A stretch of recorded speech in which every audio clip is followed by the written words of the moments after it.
जब सियासी जमीन खिसकती है तो शब्द हथियार बन जाते हैं और यही हो रहा है उद्धव ठाकरे के साथ। शिवसेना यूबीटी सिमट चुकी है, पार्टी चिन्ह जा चुका है, विधायक जा चुके हैं और अब जब बीएमसी चुनाव सामने है तो सामना में चल रही है शब्दों की सियासत। ठाकरे बंधु उद्धव और राज आज एक मंच पर हैं, लेकिन निशाना सिर्फ एक है, एकनाथ शिंदे।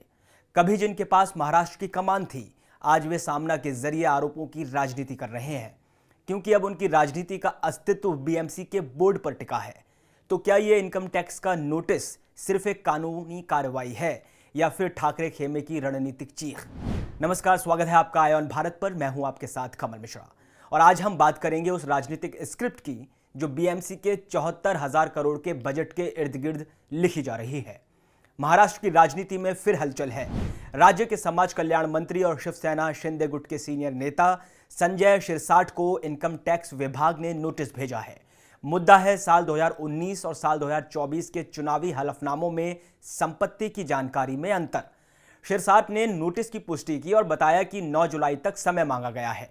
उनका कहना है कि यह पूरी तरह से तकनीकी मामला है और वे कानूनी प्रक्रिया का पालन करेंगे।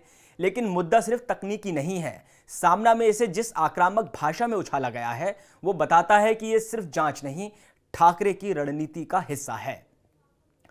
आइए अब बात करते हैं आखिर उद्धव की पार्टी क्यों बौखलाई है। साल 2022 में बगावत के बाद शिवसेना टूट गई। पार्टी का नाम और निशान एकनाथ शिंदे के पास चला गया।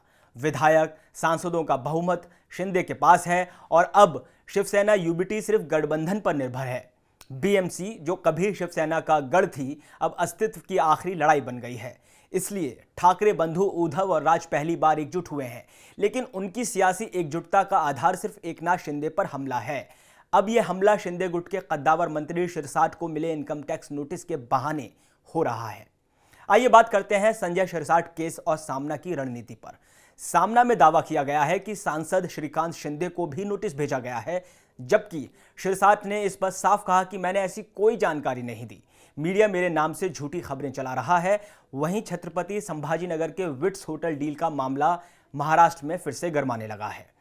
67 करोड़ में होटल खरीदे जाने, टेंडर प्रक्रिया में शिरसाट के बेटे और पत्नी की भूमिका पर सवाल उठे हैं और विधानसभा में विपक्ष ने इसे लेकर जमकर हंगामा किया है। इसके इतर शिंदे की दिल्ली यात्रा और उद्धव का सामना एजेंडा भी महाराष्ट्र की राजनीति में नियत दिखाने लगा है। विधानसभा सत्र के बीच एकनाथ शिंदे दिल्ली पहुंच जाते हैं।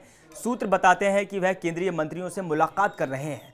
क्या वो इन घटनाक्रमों पर दिल्ली दरबार से समर्थन मांग रहे हैं? क्या बीजेपी अब दबाव में है या दबाव बना रही है? और इसी दौरान सामना में छपे लेख, हमलों की भाषा और ठाकरे खेमे की आक्रामकता बता रही है कि अब ठाकरे बंधु एकनाथ के नाम से राजनीति जिंदा रखना चाहते हैं। आपको बता दें कि 74,000 करोड़ रुपए के बजट वाली बीएमसी देश की सबसे अमीर नगर निगमों में से एक है। साल 2017 में बीजेपी 82 सीटें जीतकर शिवसेना से बराबरी पर पहुंच गई थी। अब जब पार्टी दो फाड़ हो चुकी है, बीजेपी को लग रहा है कि इस बार मुंबई की गद्दी पूरी तरह उसके हाथ में आ सकती है। लेकिन शिवसेना यूबीटी के लिए यह चुनाव सिर्फ सत्ता नहीं, पहचान बचाने की जंग है। राज ठाकरे और उद्धव ठाकरे पहली बार मंच साझा कर रहे हैं। मराठी अस्मिता की बात हो रही है, हिंदी थोपे जाने का विरोध हो रहा है। लेकिन असली मुद्दा है, क्या यह सब वाकई जनहित की लड़ाई है या फिर एक सियासी अस्तित्व को बचाने की आखिर कोशिश? आप तय कीजिए, क्या इनकम टैक्स का नोटिस सिर्फ एक जांच है या उद्धव ठाकरे की सामना राजनीति का हिस्सा? क्या ठाकरे राज की एकता असली है या सिर्फ बीएमसी का बोर्ड बचाने की मजबूरी? देखते रहिए आयोन भारत। वीडियो को लाइक करें, शेयर करें और कमेंट में बताएं, क्या शिंदे वाकई फंस रहे हैं या फंसाए जा रहे हैं? नमस्कार।